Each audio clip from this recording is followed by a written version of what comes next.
Welcome back to the Irish Mags Show, episode 48. My name is Paul, and I am, of course, back in the hot seat, having let Alan run riot these last few weeks. Thanks, Alan, for jumping in and for your able leadership and keeping Chris well behaved mostly. That's the main job, really, of the host, isn't it? I'm delighted to say I am, of course, welcomed by Alan, who's dialing in all the way from his holidays, and, of course, Chris. We're all reunited, the three of us, lads. And we are joined by a very special guest who we've been looking forward to having on the show for quite some time now. A defender who made over 300 career appearances for Newcastle United, playing alongside the likes of Kevin Keegan, Chris Waddle, Peter Beardsley and Paul Gascoigne, earned 16 caps for the Republic of Ireland, was part of that famous Ireland Euro 88 squad that famously beat England on that evening in Stuttgart, which we'll be talking about shortly. And whom many of you will know as the voice of Newcastle United TV and match commentary, as well as the BBC. It's Irish Mags royalty this week, folks, making his Irish Mags show debut. Welcome in, Mr. John Anderson. Great to have you here. Evening, guys. How are you doing? Welcome, John. We're all the better that you're here, John. And I know that your presence here is going to keep these two lads well behaved and in check. Although I'm very outnumbered now by Dublin fellas. I can see that clearly on my screen right now.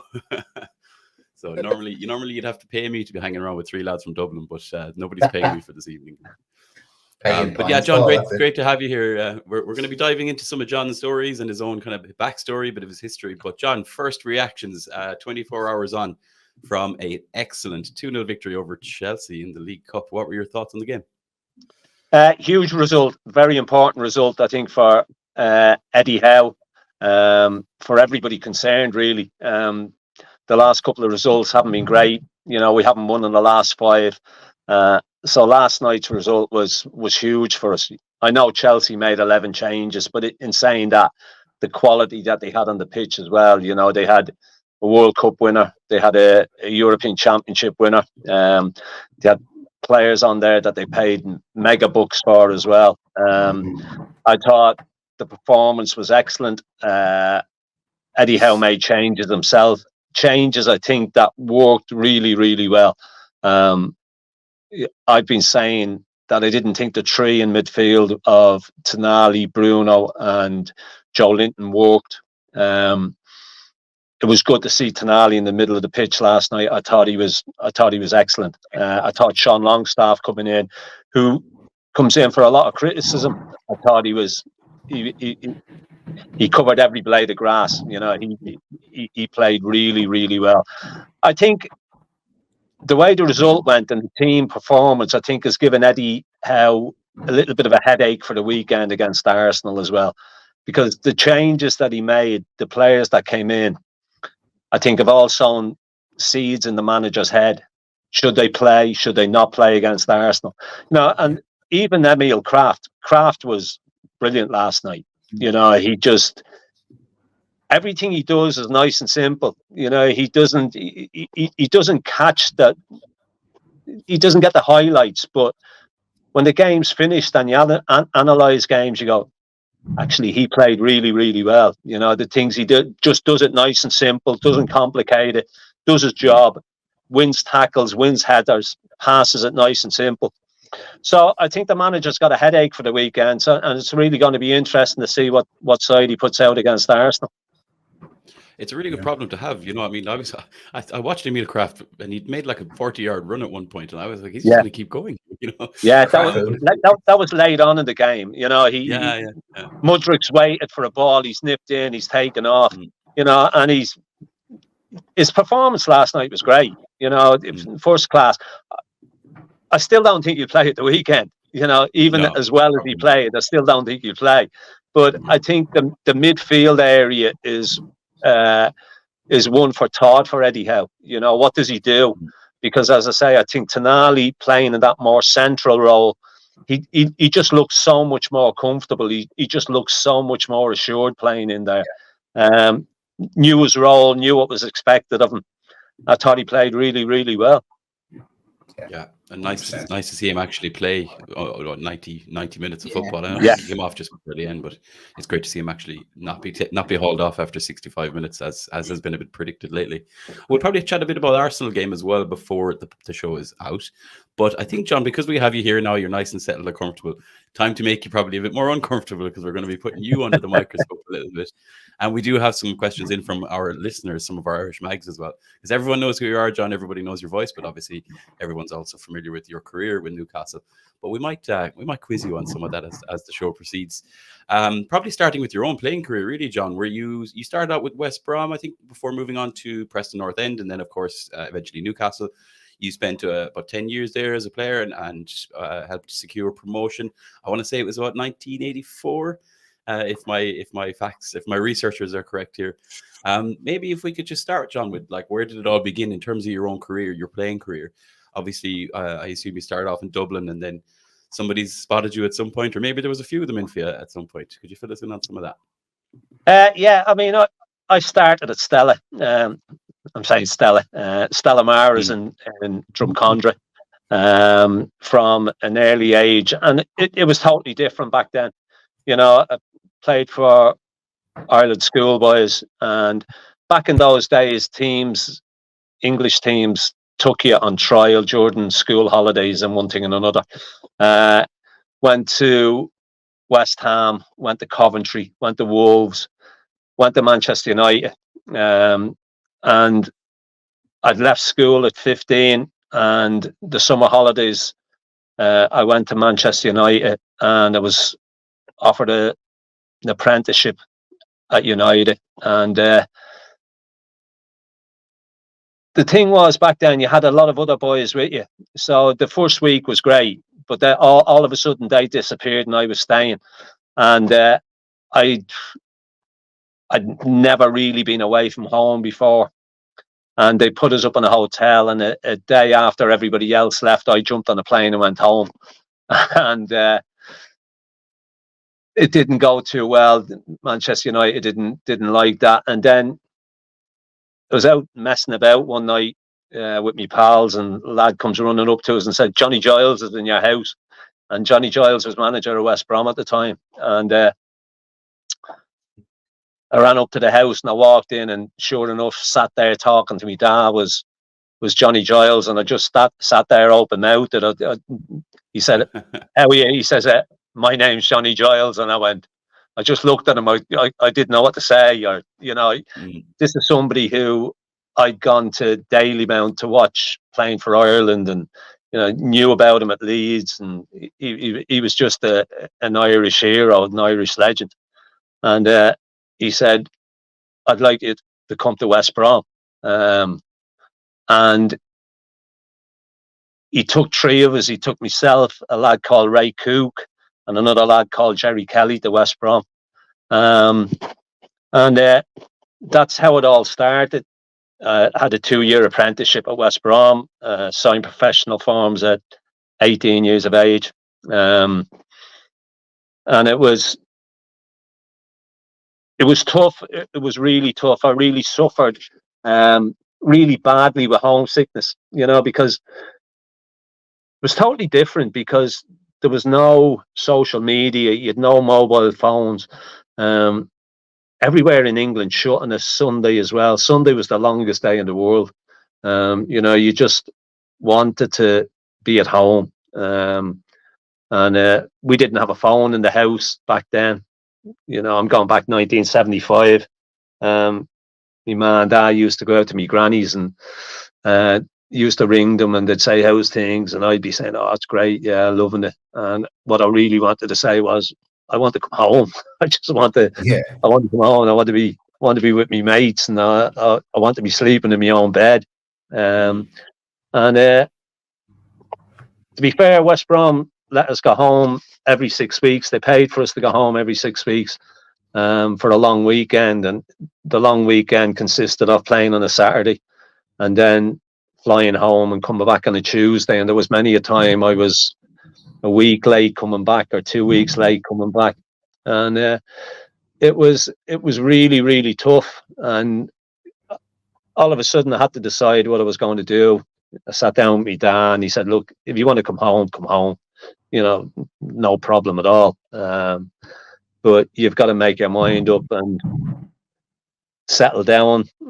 Decided I was going to stay. And as I say, for about 5 years, I suffered terribly with homesickness, and even to this day, you know, I'm an old fella now, but when I got home, and it's always been home to me. Dublin's always been home to me. I've got a family here now, and I've got grandkids, but when I'm always going home. I will always be going home.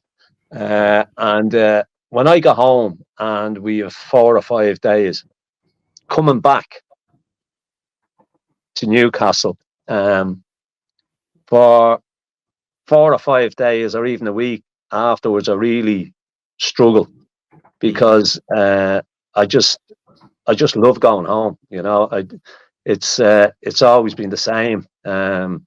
And as I say, being an Elfler now, I don't think it's got to the stage now where that will never ever change. I'm proud to be a Dubliner first and foremost, and I'm very proud to be Irish as well. You know, and it's how's the saying go? You can take the lad out of Dublin. I think that's very appropriate here. Well, yeah, I'd love to think so. You know, I've been here an awful lot longer than I've been at home. I've been here the best part of 50 years, and maybe a little bit more. But as I say, Dublin will always be home, and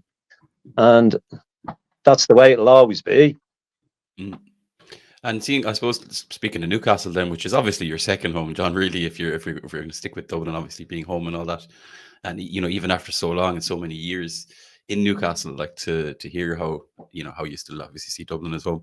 But I guess it probably has made it easier, you know, feeling at home in Newcastle. Like Newcastle is very similar, I suppose, to what we'd be used to over here, and obviously the way the people treat you, everything like that. You know, having played for the club and people that annoy you, I'm sure you're made very welcome when you're walking on the streets in Newcastle. Speaking of the move, then, John, like the move to Newcastle at the time, as you said, you spent a couple of years at Preston, I believe, before the move to Newcastle. I mean, it's, you know, hindsight is a wonderful thing. Was it an easy decision to make? Was there, you know, other clubs kind of in the running? Was there, you know, did you have to kind of make up your mind on anything, or was it Newcastle in, I'm gone, it's Newcastle, I'm going there? Well, it was really weird because Gilesy left West Brom. Ron Atkinson took over, and I got on really well with Ron. Ron was great to us, but as I said to you earlier, I suffered with homesickness, and my contract was up, and I decided that I was going home that summer, and I wasn't coming back. I was going to stay. And Gilesy got involved again, and he said, "Look, why don't you go to Preston and do pre-season with Preston?" Because Nobby Stiles was a manager of Preston, and he was John's brother-in-law. So I went to Preston, and Alan Kelly, the late Alan Kelly, the goalkeeper, was there, and Gibber was great. You know, he was great with us, and I had 2 years at Preston, and then Alan Kelly said to us, he said, "Look, Newcastle would like to sign you." And I have to admit that didn't appeal to me at all at the time, because the times that I'd played up in Newcastle for West Brom's reserves and for Preston's first team was always in the middle of winter, and it was always either lashing with rain, it was either snowing, it was frosty, it was cold, it was dark, it was gloomy, and I thought, Jesus Christ, what a depressing place. It's an absolutely depressing place. And I came up, and I spoke to Arthur Cox, and Joe Harvey was there as well. And Joe was a magnificent man. He was just wanted to talk football all the time, as did Arthur. And they said, "Look, we'd like you to come." And I signed 2 weeks before Kevin Keegan signed. And my story about that is that if I hadn't assigned, Kevin Keegan would never have signed, because he's seen the potential in the club and the way they were going by signing me. So Kevin gets all the plaudits, and you know, he came back and everything that he did as manager and everything else. But if it hadn't been for me, none of that would have happened. So that's my take on it, and that's my side of the story. But it was, look at it. It was a move that I never thought would last the length of time that it lasted. I signed on a 2-year contract, and I thought that would basically be it. And that was 1982, and I've been here ever since. I didn't expect to see 10 years at Newcastle. I didn't expect to play over 300 games for them. But it was it's a magnificent area, magnificent people. I think you can travel the length and breadth of England, and you won't find people who are more akin to the Irish than Geordie people. Yeah. They're honest. They like a bit of crack. Yes. They like a good time. No airs and graces about them. They say it as it is. And as I say, the closest thing in all the time that I've been in England, that closest thing to the Irish that I've ever come across. Was it that John, like that, like obviously there's been a thread of like wanting to go home and stuff. Like, did you feel like a sense of Irishness up there when you signed? Like, how come it did turn from 2 years into 10 years? Like, did you make a lot of new friends? Did you, like, was it the environment that you were in that kept you at the club and kept you over in England? I was made to feel very, very welcome from day one. I have to admit, from day one, I didn't have a clue what they were talking about. I couldn't understand the words they were saying. But that's Rich, from Dublin. We'll let it slide. Easy. But they were just great people, And from a footballing point of view, as I say, when Kevin signed and then Terry Mack came in, David McCreary was here. Chris Waddle. Signed Peter as well. The ambitions of the club were unreal at that time, and I thought, where do I fit into this? And I didn't get into the team straight away. John Craggs was playing right back. And I remember the first opening game of the season that Kevin played and we beat QPR 1-0, and I didn't play. I wasn't involved. I wasn't even on the bench. And the noise, I mean, there was, I think, 36,000 inside St. James's then, and it was totally different. Totally different stadium. Both ends were open. They were terracing, but the noise was unbelievable. And Kevin scored. We won 1-0. And after about half a dozen games, I got into the side, and I made my full debut at Rotherham away. We beat it was on Match of the Day. Beat Rotherham 5-2. Kevin got a hat trick, and it was unbelievable. We took thousands down there, and the first season was really difficult. And it because you were playing with somebody who had won everything that there was to win in the game, you didn't know what he thought of you or how you should approach him. And we had a lot of young Geordie boys in the team as well at the time. Kevin Carr was in goal, Kenny Wharton, and mentioned Waddler, Peter Haddock, just so many lads. Wes Saunders was there. It was really difficult for us all because Kevin was that superstar who had won everything that there was to win in the game. He'd won everything at Liverpool. He'd gone to Germany. He'd conquered Germany, and he'd come back here. And but he was just such a real down there type of guy. He made everybody feel really important, really special. We finished 8th, I think, that first season, and then obviously the second season, 83-84, I played 41 or 42 league games, and we got promoted, and that was a real special season. But it was,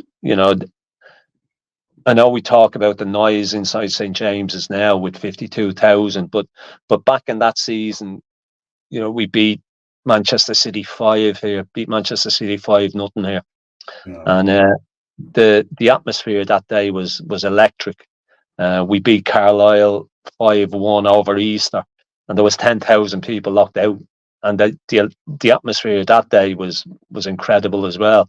You know, we got knocked out of the FA Cup because we drew Liverpool in the third round of the FA Cup that season as well. First ever, I think, live game on a Friday night on the BBC, and Liverpool beat us 4-0, and we took 15,000 down to Anfield, and it was just incredible. You know, they just love their football. They're so passionate about it, and it's it's a special place to play. It's the best place in the world to play when things are going right. But in saying that, it can also be the worst place in the world to play when it goes wrong. Yeah. Unfortunately, we're no strangers to that. At different points in recent history. Speaking of special places, Chris, I think we had a question there for John as well, didn't we, about places a bit further afield?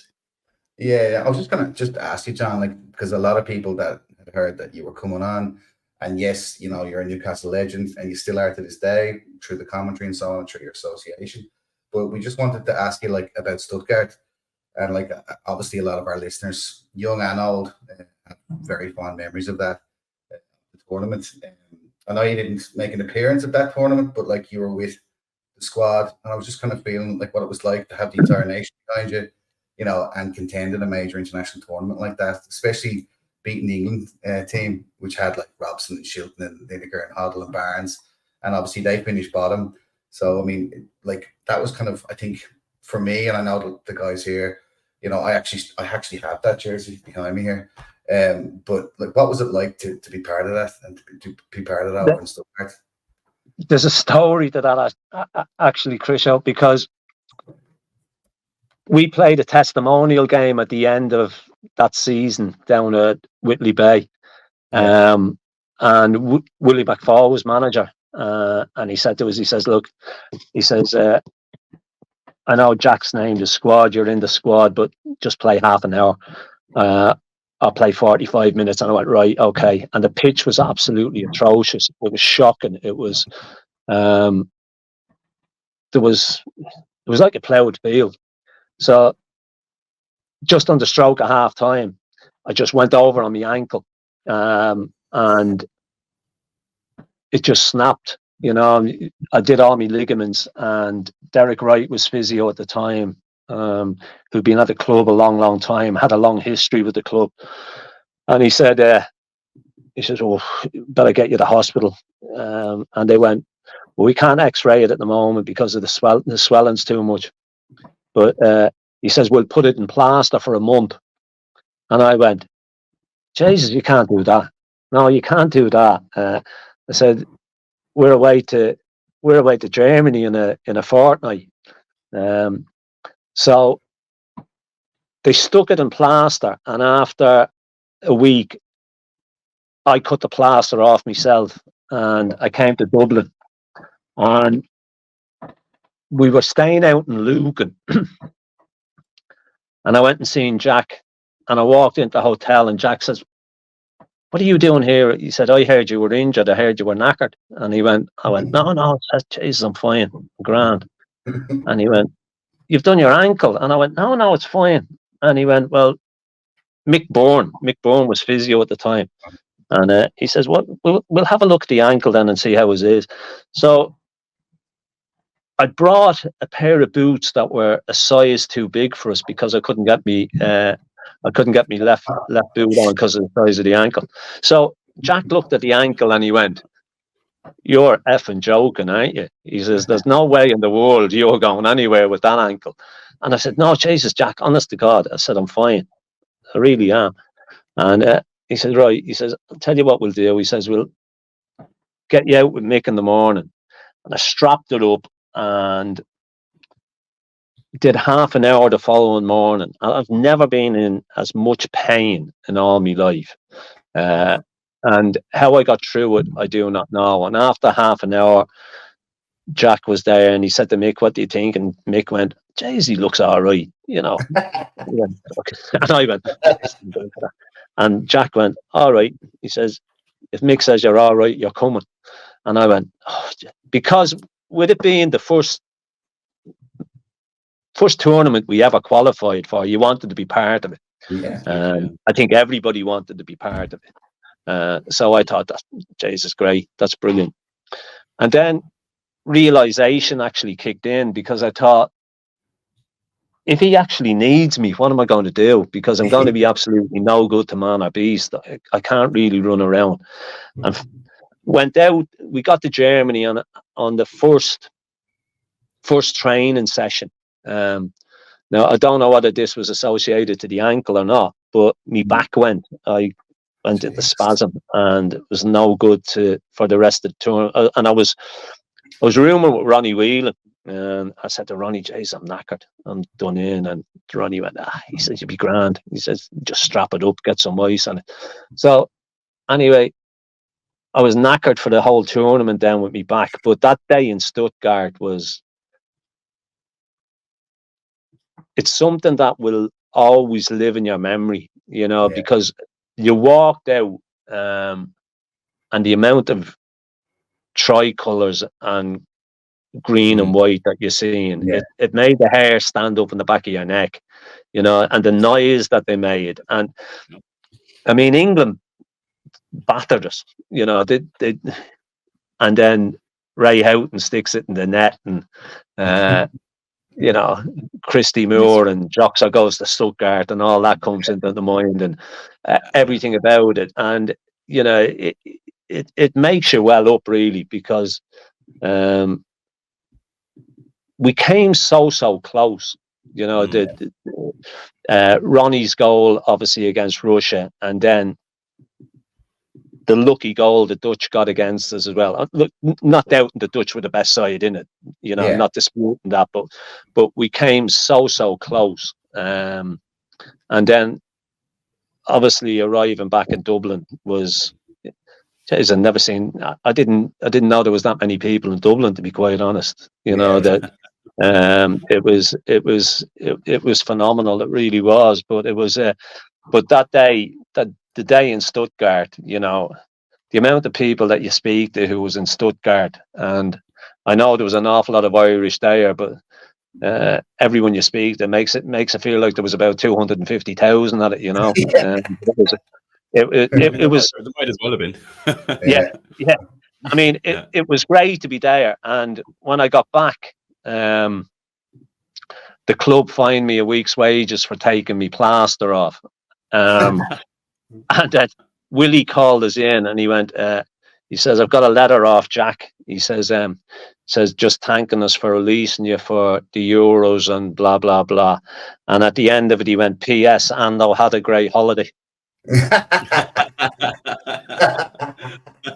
Well, you know what? It was worth it. It was worth every minute of it. Because you know what it is? If I had to do it all again, I would, because it was just something really, really special. And it was probably a real foolish thing to do, because I ended up having 5 operations on the ankle, and it ended up knackering us, and I had to finish with it in the end. But if I had to do it all again, I'd still do exactly the same. Especially for those memories, and that was, like you said yourself, that was the first big major tournament.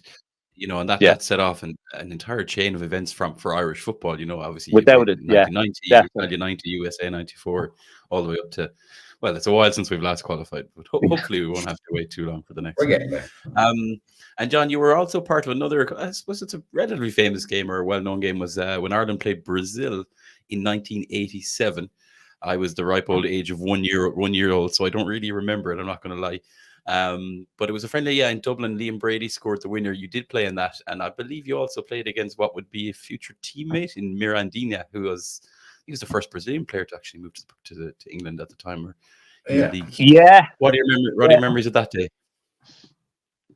Yeah. Well, I also played in that game in Brazil in '82 when we got beat 7. and Liam played that day as well. And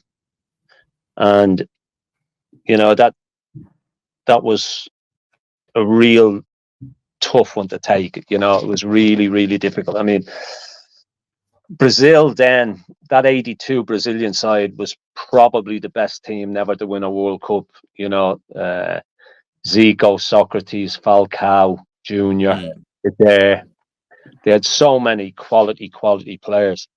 So to get revenge that day in Dublin was surreal. And it was a shame that there wasn't more people at Lansdowne that day. But again, it's another one of them. You speak to people about it and they were all there. It makes it sound like there was 100,000 there when I think there was only 20,000 on it. Excuse me, but yeah, it's a good story to that game, actually. I mean, obviously Liam scored and we beat them 1-0, and it was a little bit of sweet revenge. But this ball broke between me and this Brazilian, and it was 70-30 in his favour. And this was back in the days when you could tackle and didn't get booed for looking at people, never mind tackling them.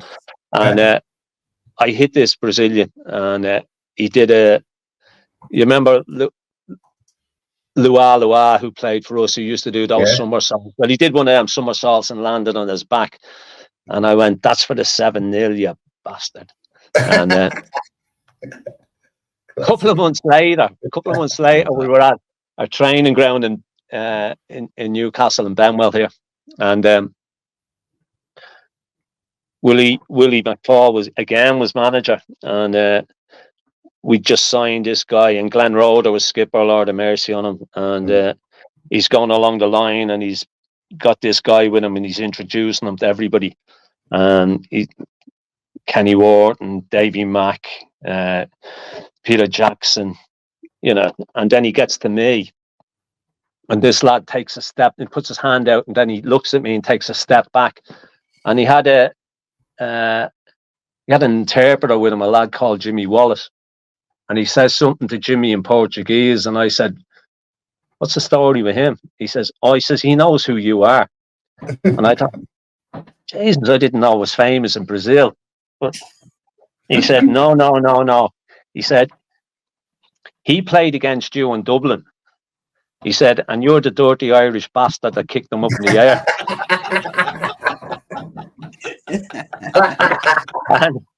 And he doesn't think you and him are going to get on. But to be fair, we did. We got on like a house on fire. But yeah, it was him that I hit, and yeah.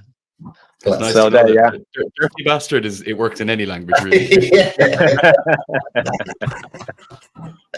a class story. I love that. Look, that's you should have just told them that's the Irish hospitality. You know, that's what we do. Well, I was just welcoming them. Yeah. Like you do anyway. Very good. We might give you we might go through a few quick fire questions for you, John, as well, to keep you on your toes. And Alan has a bunch of questions as well from some of the Irish mags we'd love to get through. I suppose we could probably start at the top here. Best player you've ever played with, and that could be, maybe we'll go one from club level and maybe one country level as well. A tough one at club level, because obviously there was Kevin, there was Peter Beardsley, who was a phenomenal player, Chris Waddle. I don't think Chris Waddle ever got the recognition he deserved. Waddle was brilliant.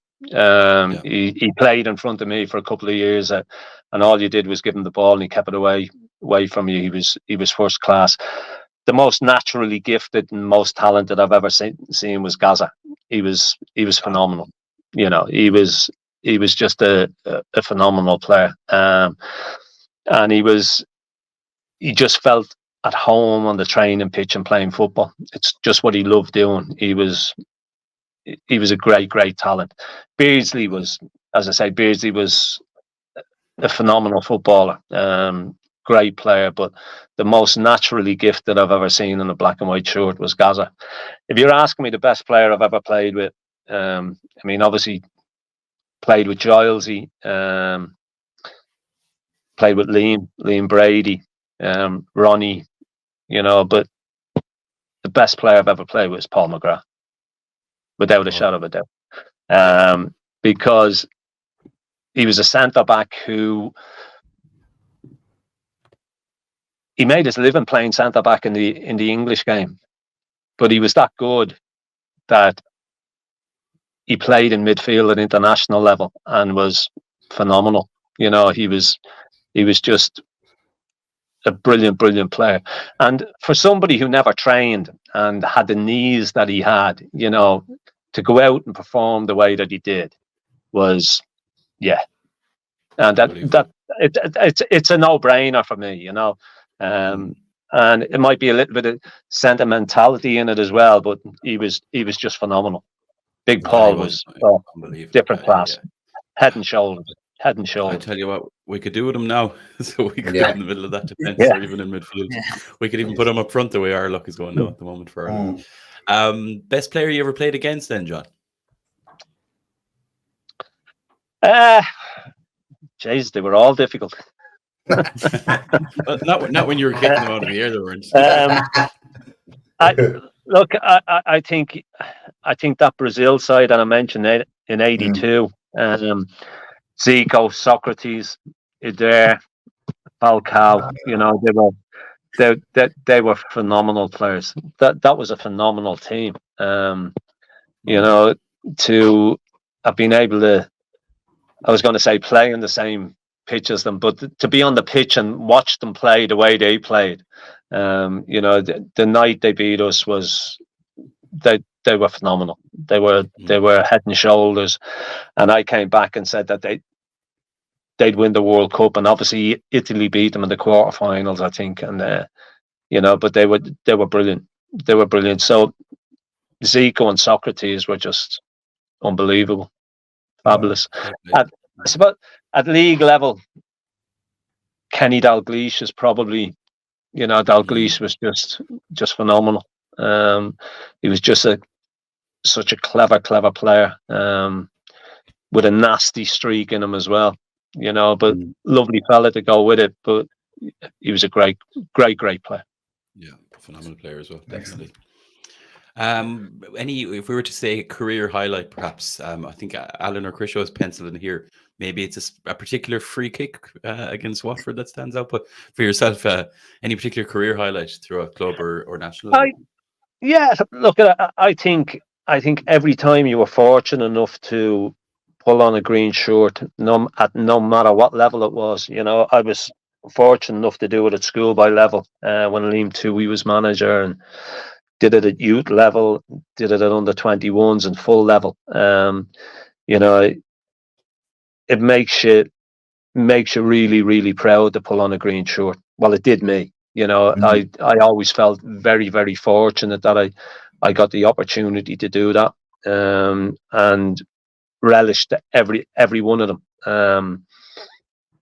At club level, I suppose that season 83-84 that we spoke about earlier, you know, getting promoted, the atmosphere that season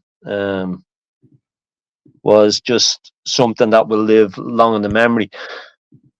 It's like it was a season that just seemed to start and all of a sudden it was over, because we were winning week in, week out. You just wanted to keep playing. You never felt tired. You never felt jaded.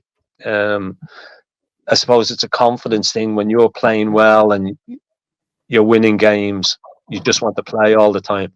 The complete opposite to when you're losing games and you don't want to play and you're always knackered and you feel jaded. And but that Manchester City game at home, that 5-0 game, their keeper got man of the match that day. You know, that tells you how good we were. Going to Manchester City and winning at Main Road, we beat them 2-1 at Main Road in front of 48,000, and the atmosphere that day was incredible. And I suppose the highlight of that season for me was the opening day of the season at Leeds. We went to Leeds on the opening day. Again, 40,000 at Allen Road. We won 1-0 and I scored, and that got it all up and running, I suppose. And the free kick that you mentioned at Watford, that wasn't bad. Yeah, that was a sweet strike, but there was.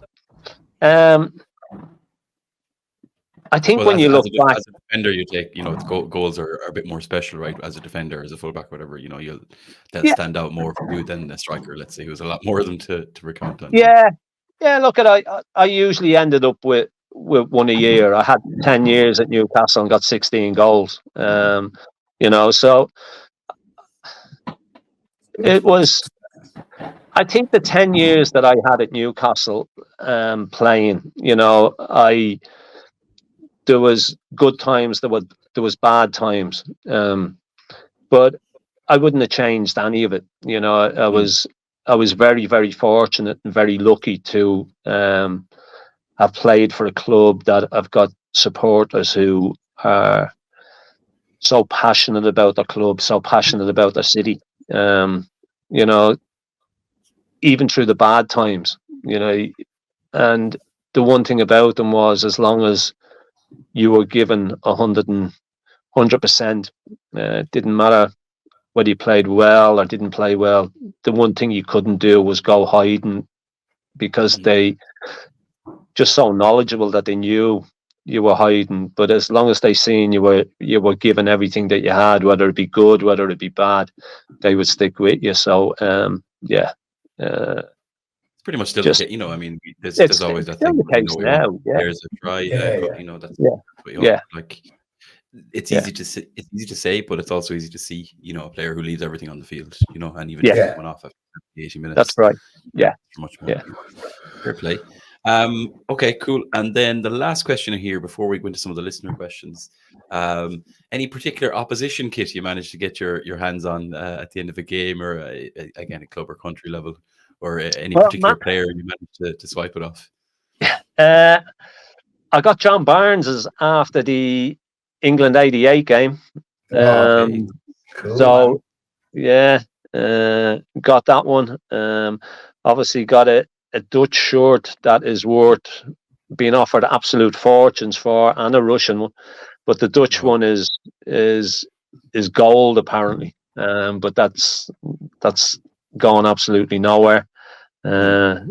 The young fella's got that, and he's not selling that. He says it's going to his young fella. So I got the two Brazilian shorts when we played in '82, and obviously the game in Dublin. Got an Argentinian under 21 short. It was different back then, because the way they change shorts now. Because the shorts that we wore, the strips that we wore, had to last your season, so they kept getting washed and getting washed. So if you swapped the short, it didn't go down too well, because by the end of the season, they didn't end up being black and white stripes. They ended up being black and grey stripes, because they'd been washed that many times. So it was a different era. They swapping shorts and whatnot wasn't a thing that was done. Not at club level. Obviously, a little bit different at international level. So got some nice international shorts, but as far as club level goes, the only thing I would say is I got a Marseille short that when I had my testimonial, Waddler brought over, fully signed by the Marseille squad, and it was going to go to auction, and I kept it. It didn't go. I kept that one. So they probably just won the. I know there was a bit of issues around it, but hadn't they just won the Champions League maybe the year before? Yeah, that's right. Yeah. So that one's a little bit special as well. So so that's. And you mentioned your testimony as well. We actually had a comment in from one of the Irish mags, Johnny. He said, when we were asking for questions, I'll just read it out here. He said, Ando was one of maybe 4 players to receive a testimonial from the club since 1990. That's so highly he was thought of, sharing the dressing room with Waddle, Beardsley, Gaza, Keegan, Terry McDermott. The list is endless. He was a local hero. So that's nice praise from the Irish mags there as well, John. Yeah. Lovely. But again, very much. testimonial, obviously, the 10 years. You know, it doesn't happen that often. You don't see players sticking around clubs as well that long. So, props to that one as well. I mean, as I say, I was fortunate. I didn't think I'd be here that length of time, and I didn't think I'd hang around after I finished playing. But as I said, it's the closest thing to home, in my opinion, in the UK that you're going to find, and the people are, they're just a lovely people. You know, they're so welcoming. As I said to you, the closest thing to the Irish I think you're going to get in England. Yeah. Because Chris, you wanted to ask John about the commentary work. Obviously, now the work with BBC, the work with NUFC and everything, right? Yeah, because I mean, it's a joy, really. To be honest with you, I'm kind of hypnotized slightly, John, just listening to you, because I obviously watch your commentary, the highlights essentially on the Newcastle United website. Obviously, I've watched the game live, but I like to hear you guys doing the commentary because, you know, I love to hear your accent coming in, because it's kind of half what I'm thinking. You know, like, just hit it, you know, just get in there, or that's not a yellow. I always kind of I hear myself saying the same things you were saying, but I was always just wondering, John, like, because you are so well received in Newcastle, and I was just wondering how the BBC NUFC TV thing came about, or working for BBC Newcastle with the commentary, and how it came about. Well, I finished in '92. I had me last. Had me last ankle up in 1992. Funny enough, I had me last operation the day that Kevin Keegan became manager. The first time round, and I remember I was just coming around from the op, and I said to somebody, I said, "Jesus, you know what it is." And whether there was a radio on in the background or not, I'm not too sure. But I said, I've just had the weirdest dream.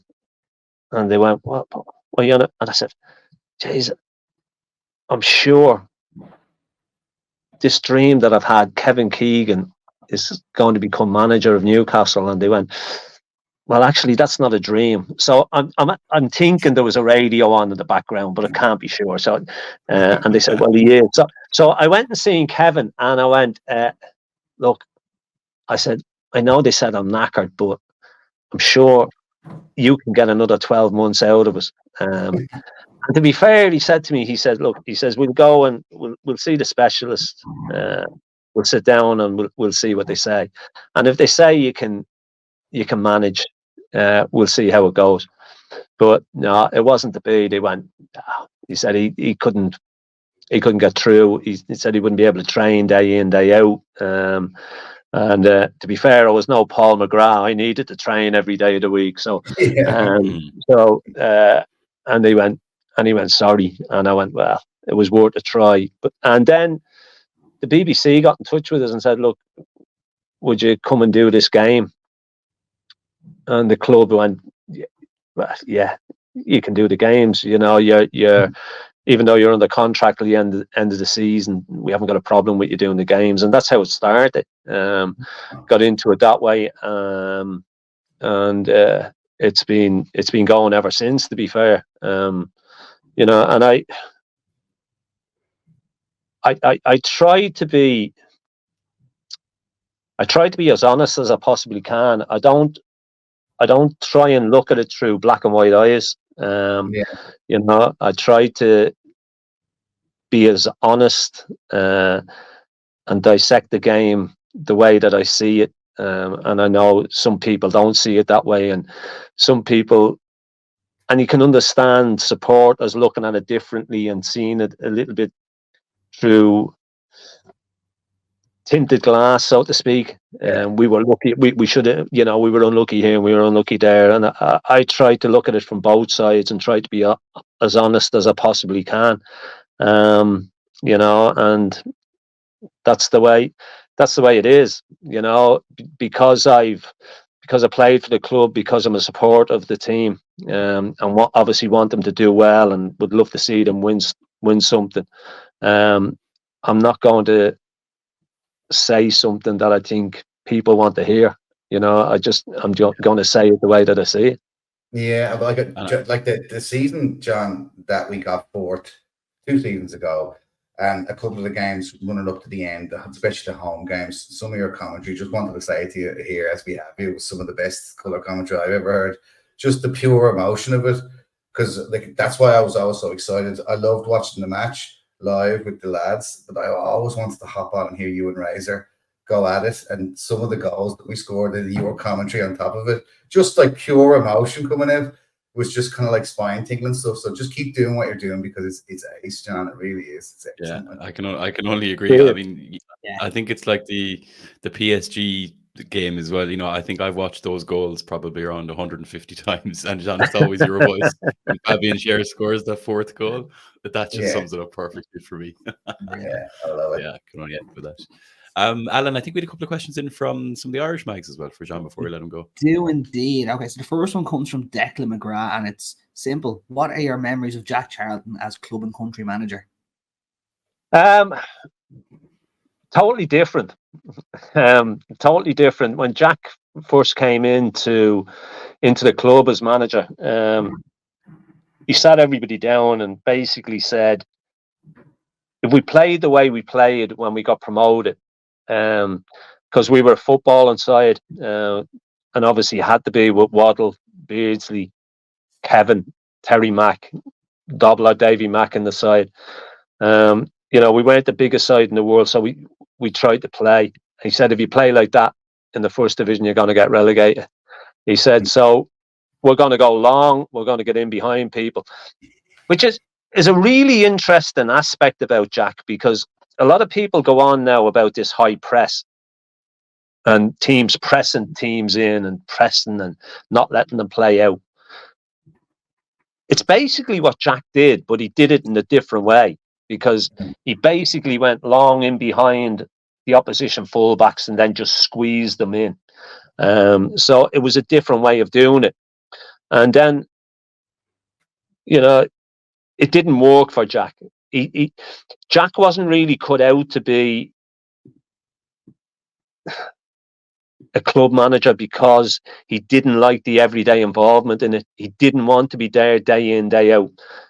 He wanted to be away fishing. He wanted to be away shooting. You know, but from a tactical point of view, Jack's knowledge of the game was unbelievable. And when he got the Irish job, it was, the lads said to us, I remember the first get-together we had when we played Wales, they said, what's he like? And I went, well, he's something that you won't be used to. You know, he's totally different than what you will be used to at club level. You know, he's got his own ideas. He's got his own ideas of the way that he wants to play the game.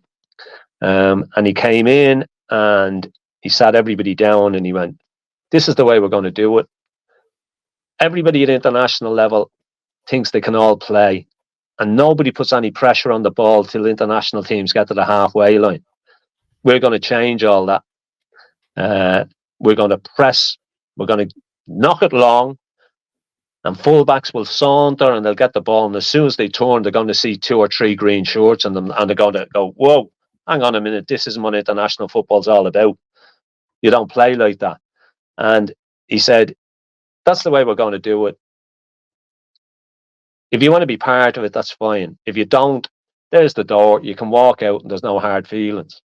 And you got to remember the players that were in those squads as well. You know, you're talking your Liams, your Ronnie Whelans, you know, your David O'Leary's, your Mark Lawrensons, you know, top players, you know, who played at top clubs, Frank Stapleton's, and they all went, whoa. And it took a little bit of time, 3, 4, 5 games, but they eventually bought into it because they could see what he was doing. Okay, it wasn't pretty, it wasn't great on the eye, but it was really, really effective. You know, and I suppose the thing about it was Jack had good players as well, you know, players that I mentioned, the top players, but they bought into the way that he wanted to do it. And it's a little bit like everything. If you buy into it and it brings you success and it brings you results, yeah, you'll go along with it. Yeah, and it definitely did. I mean, he basically rallied the nation for a good 10 years, really, or 6, 7, 8 years, whatever it was. Incredible times, really, on the national stage. Good stuff. Just one more question and a comment then at the end. And question's a simple one. It's from Sean Bowes. Is Eddie Howe the man to take Newcastle to the top? I have to admit, I feel for Eddie Howe at the moment, because I think that he's been let down really, really badly in the last 2 transfer windows. Yeah. You know, you've got to strengthen when things are going well. Yeah. You know, it's no good sitting still. I always reference the fact that when Alex Ferguson was at Manchester United, even though they kept winning titles season after season, he didn't sit and say, oh, well, this squad's good enough. We've got to keep improving. We've got to keep bringing better in. We haven't done that in the last 2 years.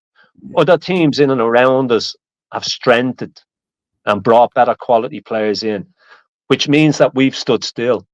You know, and I think that the job that Eddie Howe has done has been quite remarkable. I really do. I think from the minute that he's walked in the door, you know, we looked like we were a side that were going to get relegated.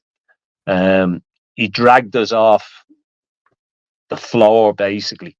Got us to a very, very respectable place in the league that season.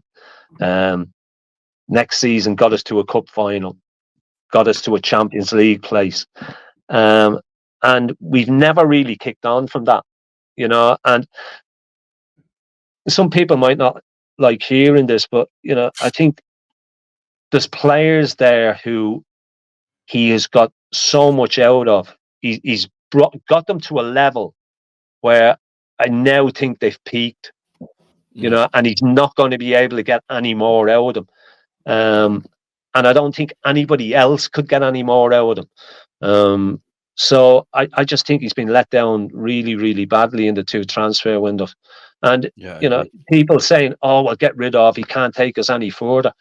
I just think anybody else who comes in working with this group of players, you know, there's so many players there who have over-excelled, that whoever else comes in, they've leveled off now. Their peak, they've reached their peak, and nobody else is going to be able to get any more out of them.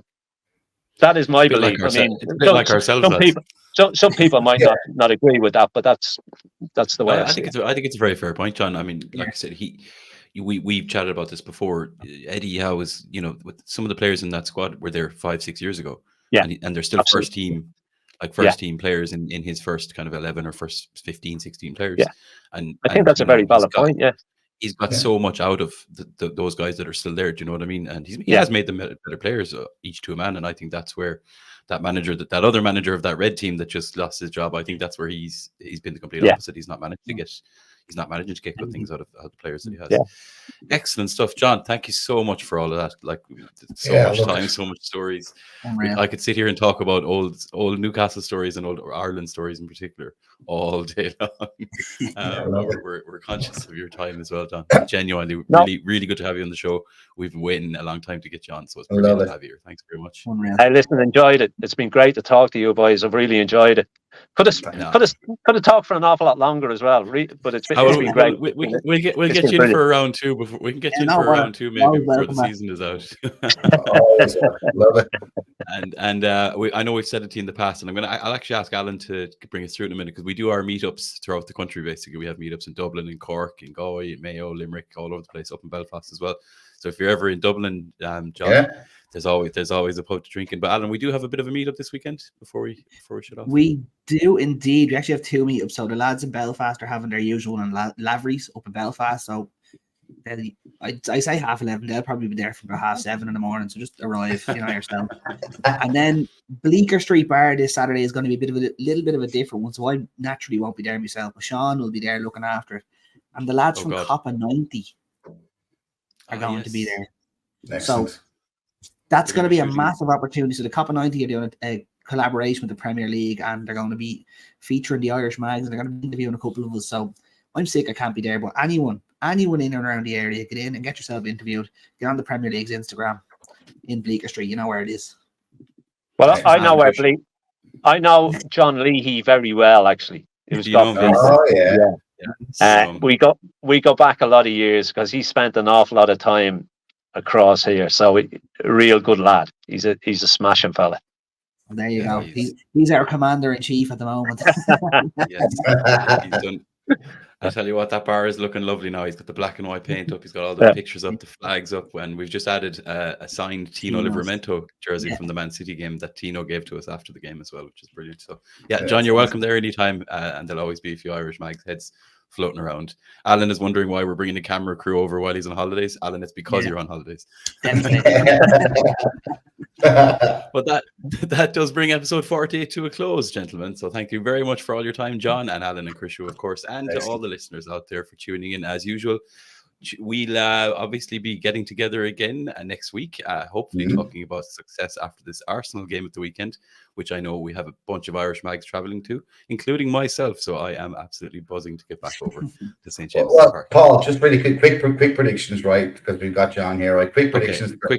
Quick fire prediction. All right, I'm going to say the very tough, hard, fast, angry, aggressive 60 minutes, and it's going to be 2-0 to Newcastle because they'll put Arsenal all over the shop. Okay. And they have quality, but 2-0 to Newcastle.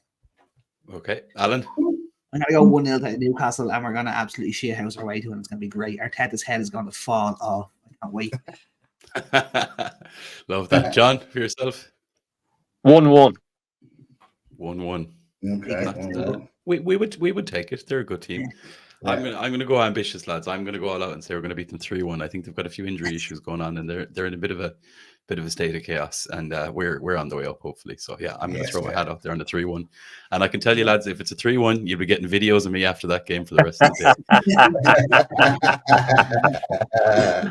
And they will go no further than the internet. Right. Guys, thank you very much. We'll be back next week for more Irish Magnus. So until then, ahoy the lads, slán go fóill, and we'll see you all very soon. Thank you very much. Thanks, Dan.